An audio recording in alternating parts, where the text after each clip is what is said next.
Mesdames et messieurs, bonsoir. Merci de nous rejoindre sur Politique, un numéro consacré ce soir à la situation confuse au Pérou après la destitution du président Pedro Castillo et son arrestation immédiate et télévisée. Les Péruviens se sont tout de suite scindés en deux entre partisans et opposants du président. La contestation ne s'est pas arrêtée à cela puisque les manifestations ont très vite débordé en heurts avec les forces de l'ordre. Pas plus tard que ce matin, un juge de la Cour suprême a répondu à cette foule partisane, annonçant que la décision de détention du président Castillo sera maintenue de 18 mois. Que se cache-t-il derrière cette destitution? Peut-on parler d'une manipulation? Castillo est-il victime ou est-il coupable? Pour en parler ce soir avec nous, nos deux invités. D'abord, nous commençons par M. Gamel Abina, expert en questions internationales. M. Gamel Abina, bonsoir et merci d'avoir accepté notre invitation. Bonsoir et merci pour votre invitation. Merci à vous. Et bien sûr, M. Manuel Pouchelet, expert en questions de géopolitique et sécuritaire. M. Manuel Pouchelet, bonsoir et merci d'avoir accepté également notre invitation. Bonsoir madame, merci également de votre invitation à un débat ce soir. Merci à vous. Alors, à peine élu, Monsieur Gamel Abina, Pedro Castillo s'est vu pousser à la porte en l'espace de 15 mois à peu près. On lui reprocherait d'avoir voulu dissoudre les institutions de l'État. Le président de la Cour constitutionnelle a tout de suite réagi et nous avons assisté dans la suite à l'arrestation du président Castillo. Alors, Monsieur Gamel Abina, que s'est-il passé? Pourquoi Castillo fait-il l'objet de tant de critiques? D'abord, Castillo, qui a 53 ans, est un homme du peuple, il ne faut jamais l'oublier. C'est un homme de gauche, c'est une gauche radicale, puisque c'est une gauche qui se réclame à l'origine du marxisme. Et ce qu'on reproche à Castillo, c'est simplement, on voit bien qu'il y a les États-Unis derrière, c'est pas une surprise, c'est d'être ce qu'il est, à savoir l'homme du peuple qui a à cœur plutôt la défense des intérêts du peuple. Donc il a été destitué pour une question d'incapacité morale, bon ça c'est ce qui a été affiché, parce que le Parlement cherchait à le destituer et qu'il a tenté de dissoudre le Parlement en proposant d'instaurer évidemment un état d'exception provisoire. Alors, il va de soi que les manœuvres sont grossières. Il est arrivé, rappelons-le quand même, à cheval jusqu'au palais présidentiel au moment de cette élection. C'est un homme qui était très apprécié des couches populaires les plus pauvres. C'est un homme qui se réclame effectivement de sous-courant marxiste et on lui reproche aussi, dès le départ et jusqu'à présent, on lui a reproché d'être soi-disant le produit de ce qu'on a appelé à l'époque les sentiers lumineux, donc du terrorisme d'extrême gauche qui sévissait au Pérou. Donc la question qui se pose aujourd'hui, c'est pourquoi à Lima, la numéro 2 de son mouvement, de son parti, a pris le pouvoir et sans doute, on peut imaginer les affaires de corruption, a fini par accepter qu'on le destitue et qu'on lui mette, aujourd'hui c'est confirmé, 18 mois de prison pour garantir qu'il ne parte pas. Il a tenté un départ au Mexique, ne parte pas dans un pays étranger afin d'organiser la résistance. Aujourd'hui, le peuple manifeste, est très insatisfait de ce qui se passe, est très inquiet parce que les États-Unis font une très grosse pression sur l'Amérique du Sud pour faire tomber les partis de gauche ou d'extrême gauche qui sont au pouvoir. Oui, très bien, Monsieur Gamel Abina. Monsieur Manuel Pouchelet, est-ce que cette destitution a été faite par le vote du Parlement? Et ça, on le sait, c'est pas une question que je pose. Alors, ils ont été 101 sur les 130 à voter pour cette destitution. Est-ce que vous pensez qu'aujourd'hui, c'est légal de destituer un président pour qui la population a voté? La lecture de la Constitution du Pérou, si vous voulez, elle reprend un petit peu trait pour trait les constitutions que l'on retrouve en Amérique latine. Donc quelque part, les populations d'aujourd'hui, si vous voulez, ne se laissent plus surprendre par des gesticulations politiques et autres manœuvres pour éventuellement maintenir au pouvoir certaines personnes. Mais je tiens à dire que c'est vrai que le président Castillo est aussi à la tête d'un État où il y a de grandes inégalités et c'est peut-être aussi cette représentation qui a été touchée avec cette destitution. La lecture des institutions de la Constitution est bien sûr le président de la République du Pérou en est, si vous voulez, le garant. Et ce qui s'est passé n'est ni plus ni moins qu'un jeu démocratique. Maintenant, la question est à se poser ce soir. Qui est derrière et qui est à la manœuvre? On a évoqué les États-Unis et c'est vrai que quelque part on est en droit de se poser la question, d'autant que Washington n'a pas fait de déclaration, mais on sait que l'Amérique du Sud, l'Amérique latine est également dans le précaré d'influence de Washington où aujourd'hui, on peut le dire aussi aux téléspectateurs, qu'il commence à y avoir une influence chinoise, notamment dans les pays limitrophes, qui monte en puissance et c'est pour cela que tous les présidents élus et qui pourraient faire des obstacles à cette politique américaine, voire chinoise, serait déstabilisé, destitué par un jeu, entre guillemets, démocratique. Alors, Monsieur Gamal Abina, les manifestants pro-Castillo ne décolèrent pas. Alors, c'est tous les jours, même ça s'est transformé en heurts carrément avec les forces de l'ordre. Il y a eu même l'instauration de l'état d'urgence et peut-être que le pouvoir va aller vers un cessez-le-feu. Alors, qu'est-ce qui fait qu'aujourd'hui, devant toute cette popularité, on est arrivé quand même à destituer un président à qui on reprocherait peut-être d'avoir essayé de lui-même destituer les institutions de l'État. Pourquoi aurait-il manigancé ou peut-être même prévu de faire ça? Si c'est vrai. C'est pas la première fois. Non, c'est pas vrai du tout. Voilà. C'est pas la première fois que les États-Unis manœuvrent de cette façon. On va faire simple. Le Pérou est un pays particulier. C'est le pays des Incas, c'est le pays de l'or, c'est le pays qui a le plus grand exportateur de minerais important type argent. C'est le premier exportateur d'argent, sixième exportateur d'or. Il a beaucoup de ressources minières importantes. Donc c'est un pays qui est très convoité. Ensuite, c'est le pays qui a inventé la théologie de la libération. Donc je traduis rapidement. Oui. C'était les chrétiens qui ont dit que pour libérer le peuple de la misère, il fallait se battre. Donc ils ont rompu littéralement avec Rome, avec le Vatican, pour créer cette nouvelle idéologie qui était clairement d'inspiration socialiste, indépendamment du fait qu'il rappelait que Jésus était contre les marchands du temple, et il s'inscrivait dans cette logique. Il considérait d'ailleurs qu'il y avait une certaine indignité de la part du Vatican à afficher autant de richesses devant des gens qui sont pauvres. Et donc cette théologie de la libération qui est née au Pérou a fait tache d'huile en Amérique du Sud, un petit peu comme le mouvement Bolivar. Tout le monde s'est réclamé de cela. Et on a tenté la même chose, d'ailleurs, il faut se rappeler quand même, à chaque fois qu'il y a une élection qui est bien menée et normalement menée, comme en 73, le coup d'État au Chili par Pinochet, eh bien Pinochet va assassiner Allende sous commandement américain. Et il va installer une dictature effroyable qui va durer des décennies, en tuant des centaines de milliers de personnes. Elles ont disparu, mais il y a eu beaucoup de morts. Là, c'est pareil, on commence à avoir des morts dans les manifestations. Il y a un couvre-feu qui est instauré, c'est clairement inquiétant parce que c'est la population qui va souffrir.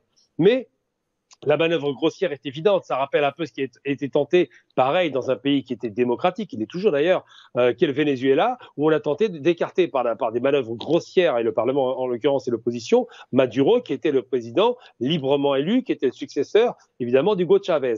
Donc, tous ces gens se réclament de la théologie de la libération, ils se réclament de la gauche, d'une gauche qui peut être parfois dure, et se réclament certainement, et c'est ce qui inquiète les États-Unis, puisque c'est la base arrière, c'est la cour arrière américaine, bien d'un rapprochement avec les pays qu'on va appeler nouvel axe de l'Est, la Chine, la Russie et d'autres pays qui sont plutôt ancrés à l'Est. Donc c'est ça qui inquiète les États-Unis. Ils ne veulent pas une configuration qui soit favorable à ces mouvements de gauche qui sont massifs en Amérique du Sud. Avec le retour de Lula aux affaires, effectivement, les États-Unis s'inquiètent et déstabilisent le versant opposé au Brésil, qui est le bloc occidental de l'Amérique du Sud. Oui. Alors, ce qui n'a pas marché finalement au Venezuela avec Maduro, parce qu'il y a eu quand même une contestation contre Maduro qui a duré pas mal de mois, apparemment aurait marché un peu plus vite ou beaucoup mieux au Pérou. Peut-être que les relais étaient beaucoup plus forts. En tout cas, Monsieur Pouchelet, apparemment les Péruviens ne sont pas tous unanimes pour le départ ou même l'arrestation de Castillo, puisque on l'a vu, des centaines de manifestations dans la rue qui appelaient donc à la libération de Castillo.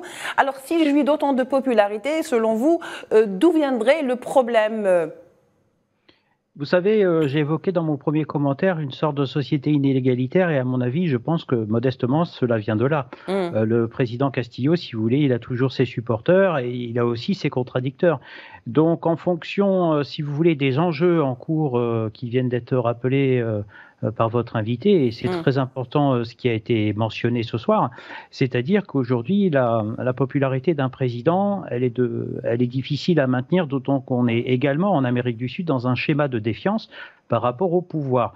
Schéma de défiance qu'on retrouve également dans d'autres pays, on va dire, émergents, ou même, voire même en Europe, on peut le dire aussi. Mais quelque part, si vous voulez, ce qui se passe au Pérou est une caisse de résonance de ce qui a pu se passer de manière un peu moins violente au Brésil. On a évoqué la réélection du président Lula avec un départ de M. Bolsonaro qui a été difficile à obtenir. Quelque part, le Pérou, le président péruvien, si vous voulez, il est aussi vecteur et porteur d'idées qui en Amérique d'Amérique centrale, enfin du Sud, excusez-moi, Oui.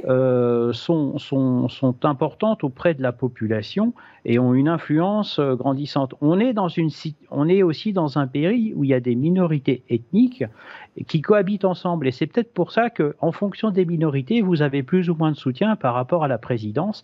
Et le jeu démocratique est aujourd'hui déstabilisé au Pérou, tout comme il l'est, on l'a évoqué, au Venezuela et dans d'autres pays régionaux, notamment également d'Amérique centrale, où on a peur d'un retour quand même un peu aux années 80. Et ce qui est intéressant dans cette affaire-là, c'est de voir la possibilité qui a été offerte au président Castillo de se réfugier ou de partir au Mexique. Preuve que le Mexique est aussi un nouvel acteur, on va dire, ou qui renforce ses positions de leadership et d'influence sur cette Amérique du Sud, qui était jusqu'à présent inféodée, je dis bien entre guillemets inféodée, aux immixtions américaines, et j'allais dire de la CIA en particulier. Oui. Alors, il faut dire que dès le départ, il n'était pas très apprécié, puisque depuis son arrivée au pouvoir en 2021, il a déjà échappé à 2 mandats de détention pour, je cite, incapacité morale.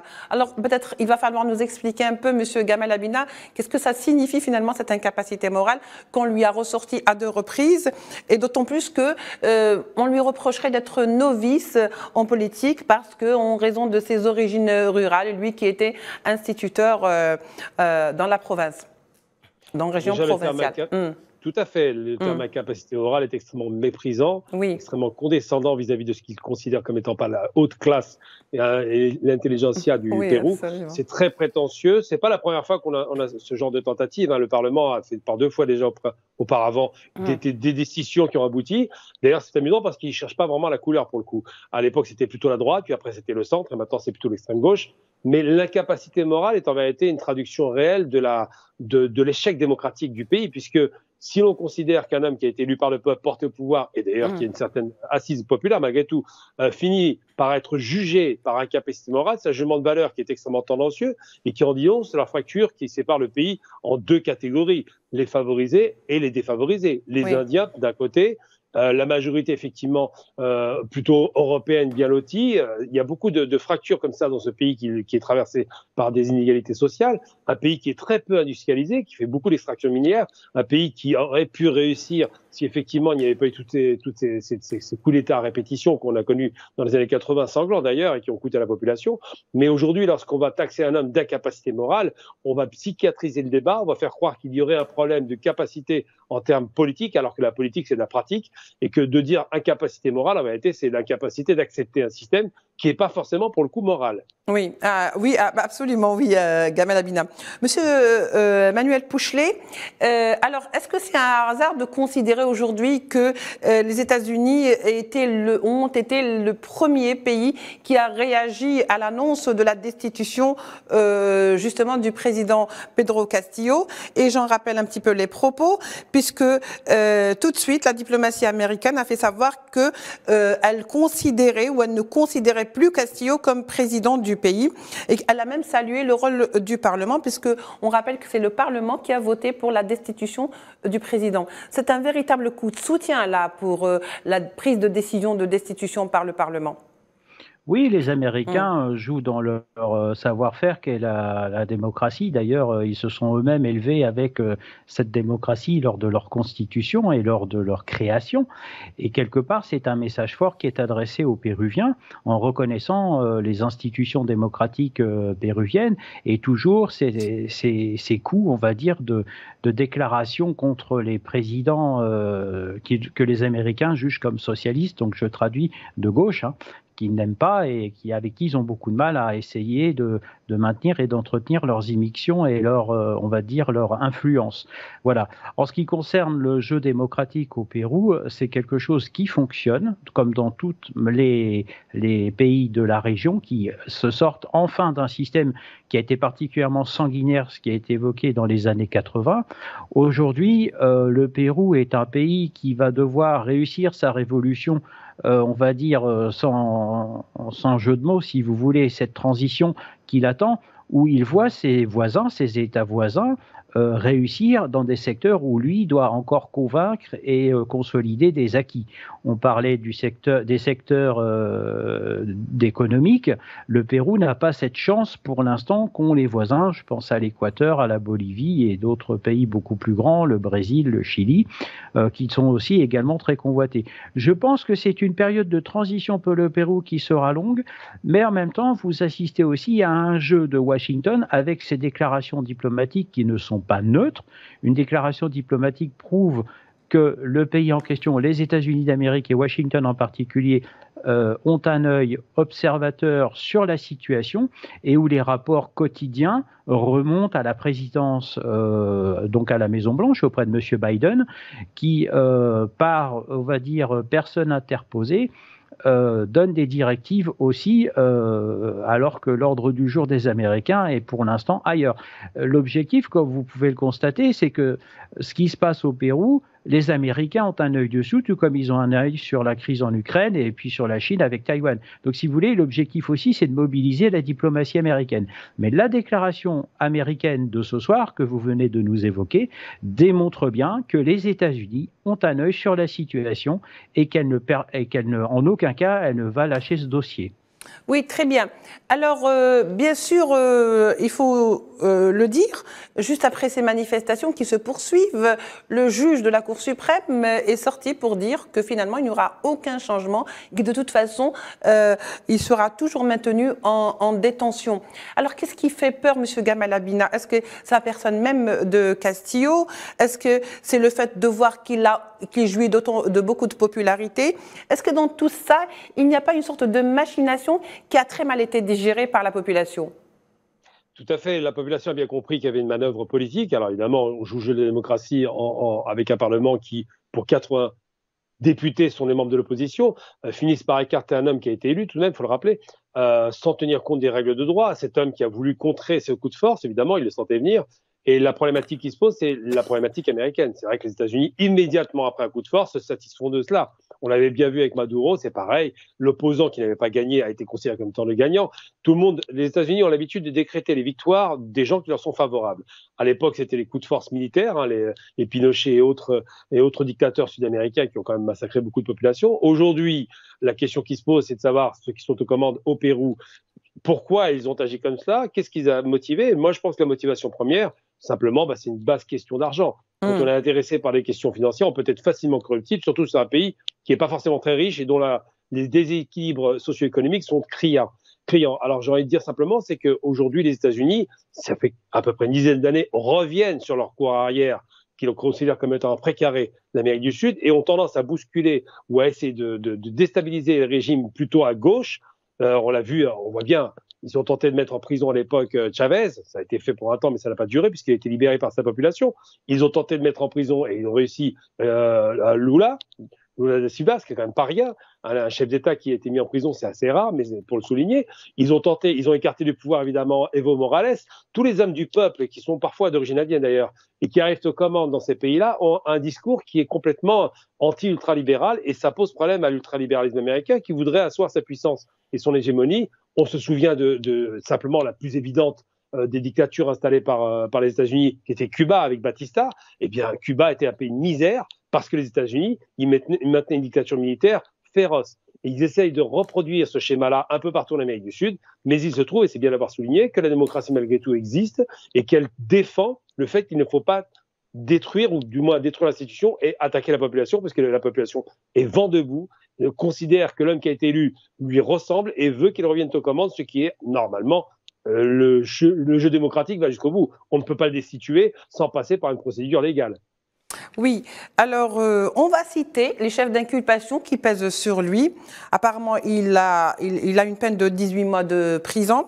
Alors, on rappelle qu'il est jugé pour rébellion, qu'il a une tentative de dissolution du Parlement, corruption ou trafic d'influence, et bien sûr, lui et son entourage. Alors, tous ces chefs d'inculpation, ça pèse lourd. Donc, c'est vraiment parti pour durer, monsieur Pouchelet, là.